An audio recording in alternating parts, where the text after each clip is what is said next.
Are elections in India free and fair, or is there vote chori? Thank you very much. I think elections in India are by and large fair.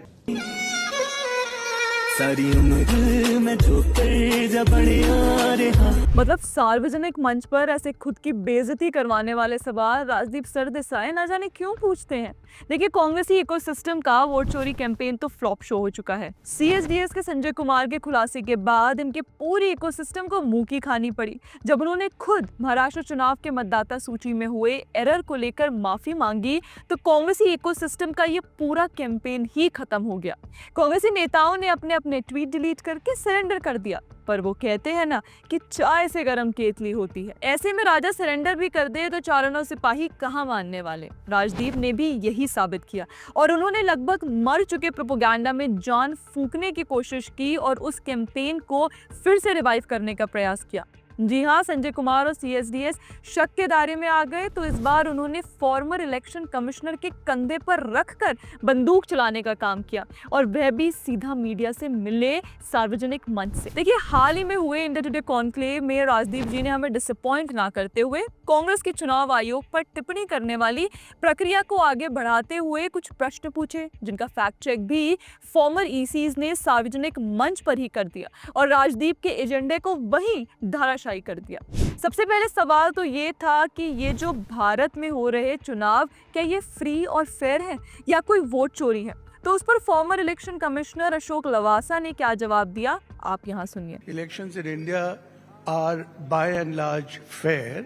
The track record will prove that. As far as the expression vote chori is concerned, I think it is a political expression. सुना आपने कि चुनाव आयोग का भी यही मानना है कि वोट चोरी जैसा कैंपेन केवल और केवल कांग्रेस द्वारा अपने वोट बैंक के लिए और एक राजनीतिक स्तर पर एज एन एक्सप्रेशन की तरह इस्तेमाल किया जा रहा है। क्योंकि देखिए, बिहार में चुनाव होने वाले हैं। अब कांग्रेस पार्टी का यह डर स्वाभाविक है कि एक और हार राहुल गांधी के गले में पड़ी जाएगी, तो उससे पहले ही चुनाव आयोग के प्रति जनता के मन में एक भ्रम ही पैदा कर दिया जाए कि चुनावी प्रक्रिया के साथ तो छेड़छानी की जाती है, ताकि अगर ये चुनाव हार भी जाएं तो उसका ठीकरा हर बार की तरह भारत की चुनाव प्रणाली पर डाल दिया जाएगा।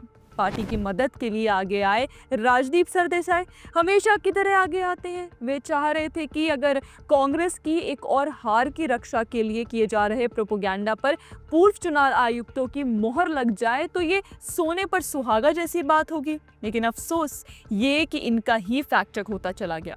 अब ये सुनिए, यहाँ अपने एक और प्रश्न में राजदीप ने ये नैरेटिव फैलाना चाहा कि पॉलिटिकल पार्टीज तो ऐसा कहती हैं कि उनको अब चुनाव के वक्त सीसीटीवी फुटेज का एक्सेस नहीं मिलता, मशीन रीडेबल वोटर लिस्ट का एक्सेस नहीं मिलता, तो चुनाव आयोग ट्रांसपेरेंट क्यों नहीं है। अब इस पर भी फैक्ट चेक करते हुए एक और farmer election commissioner OP Rawat ने ये जवाब दिया। Election commission is transparent. The electoral roll is not put in digital format because of the fear of hacking, and our database has to be protected because that is sacrosanct for any election. Second thing about CCTV footage, that is not for this purpose because it only records the events which lead to the polling, and that is done to redress the grievances of that day. And lastly, I will add that election commission is as neutral as the last man in the polling booth.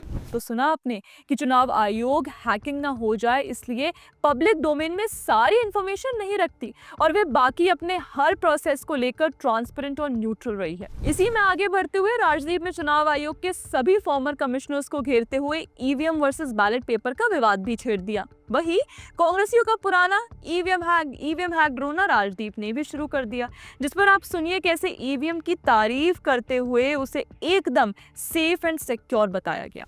I strongly support EVM. I have been supporting all along and I stand by it. Support EVMs. Support EVM. Ashok Lavasa, you support EVMs? Absolutely, I support EVM. Although what I would say is that we should not be complacent that every system is always foolproof. So the effort to scrutinize your own procedures and system should be ongoing. Mr.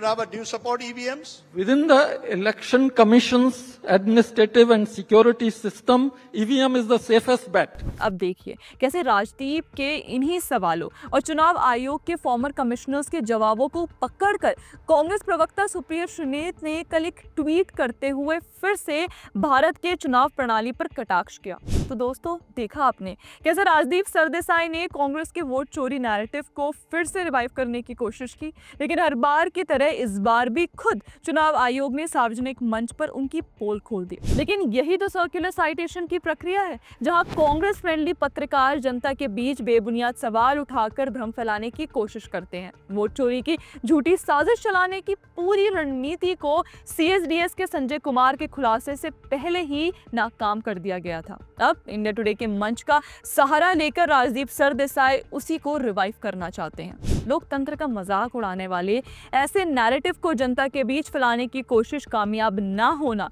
इन पत्रकारों को discourage नहीं करता। वे राख में कोई ना कोई चिंगारी पैदा करने की कोशिश करते ही रहते हैं ताकि आग फिर से लगाई जा सके।